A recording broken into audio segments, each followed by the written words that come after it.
Hello, my name is Chloe, and welcome to Chlor Stories, where I'll be reading my own writing. And tonight's story is called The Icky Game. So, whenever you're ready, turn on your nightlight, because you're going to need it. For obvious reasons, I'll be changing the names and the number for the purpose of safety. I'm here to warn you about my experiences with the Icky game. The Icky game was something that popped up when my parents were young. You would press the pound key and type 000 into your phone. The line would sit and you would have to ask if anyone was there listening to you.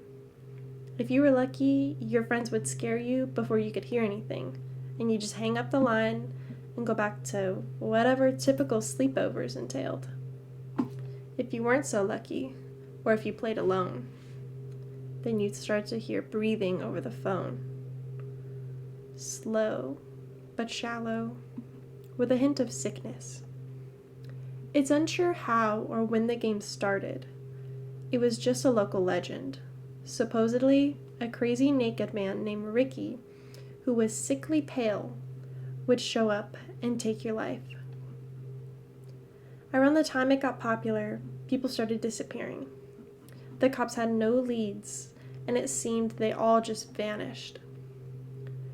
The only thing similar about the details for each missing person was that their friends reported that they had called and played the telephone game. The game eventually died off due to fear. 30 years later, it's back, and I played. I'm sitting here counting my minutes, hoping I have enough time to warn anyone. I slept over at my friend's house when I was 12, and she convinced me to play. I picked up her house phone and hit the buttons nervously.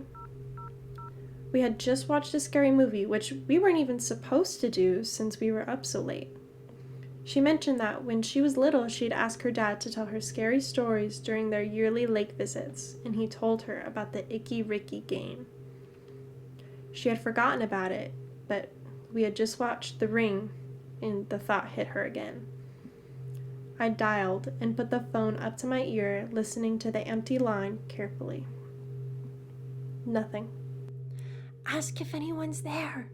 Say hello," Liliana whisper yelled. I started to talk, my voice barely squeaking out a simple, before I heard a fast, quiet intake of breath. At the same moment, Liliana jumped at me and scared me. I dropped the phone and it slid against the wood floor. She laughed and picked up the phone and placed it back on the receiver. I gave a nervous laugh and we got ready for bed. I couldn't get the breathing out of my head. While I brushed my teeth, I stared out into the ominous dark hallway, wondering if Liliana would be quiet for once, if I might hear something to confirm the goosebumps on my arm weren't for nothing. We went to bed, and I woke up in the middle of the night because I was so thirsty.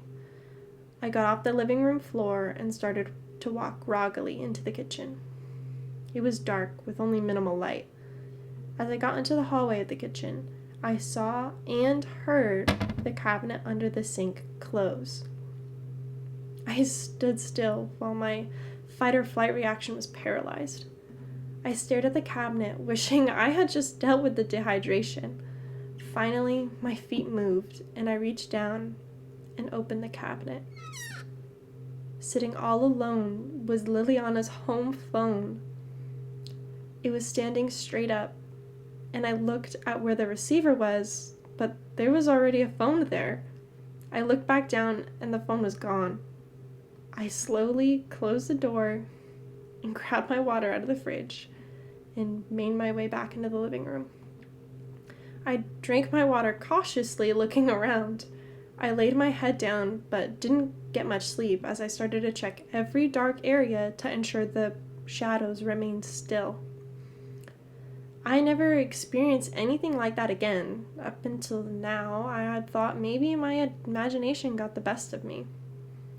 That was until I played the game again.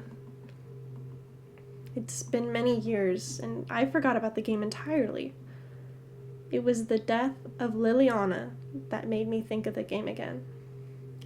Her and I ended our friendship a while ago, but it didn't make her death any easier. The game recently started popping up again, and there were rumors that she had played the game and whatever was over the phone got her.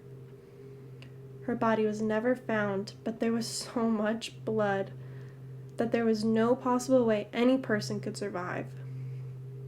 The rumors described the blood was left in a pattern that looked like she was drug around.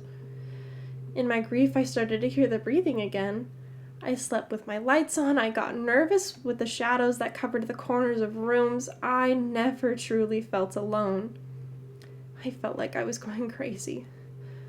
Trying to deal with the loss of my ex-best friend for many years and trying to keep myself sane was too much. I began seeing a therapist, and I explained everything. She said I should face my fears, that Liliana's death was a tragic case of a maniac, and that there was nothing to fear about the dark and a silly phone call. I was sitting on the floor of my room lit up by candles because a terrible storm blew the power out. I was crying and decided I needed to face my fears. I called the phone number from my cell. The wind screaming outside made me nervous that it would hide the breathing and I would be an ignorant victim. I listened carefully as my own breathing was shaking. Nothing. I sighed a breath of relief, and then I heard Liliana's voice. It was her voice from when we were kids. Ask if anyone's there. Say hello. Liliana told me. I desperately needed to hear from her again. Lily? Is that you? Oh my gosh, I've missed you so much. I'm so sorry. I cried out to her. I needed to hear from her. Ask if anyone's there. Say hello. She repeated. This time I noticed another voice just under hers, saying the same thing. I gasped and heard my own gasp back in return. One of the candles flickered as if an unknown breeze came along. My door slammed and I ran over to open it, but it was locked from the outside. I tried my window and it wouldn't budge either. I hung up my phone and dropped it on the floor. It rang as soon as it hit the ground. I picked it up and it read unknown caller. I declined it and started to cry. It rang multiple more times, showing the same screen. Then it began to display Liliana. I couldn't use my phone to call for help because the number was relentless. I threw it as hard as I could at the ground, hoping if it broke, it would stop ringing. I successfully broke my phone, but it didn't stop the thing pretending to be Liliana. I cried harder and kicked my phone away. It slid under my dresser. I grabbed my laptop and began typing this. The candles keep going out one at a time, and I keep having to relight them, but I'm running out of matches, and it's only a matter of time until I'm left alone in the dark. I don't know what I'll meet, but I know it is the same thing that was messing with me as a kid. I don't know why it let us go when we were kids, but it's clear that it's ready to claim us both now.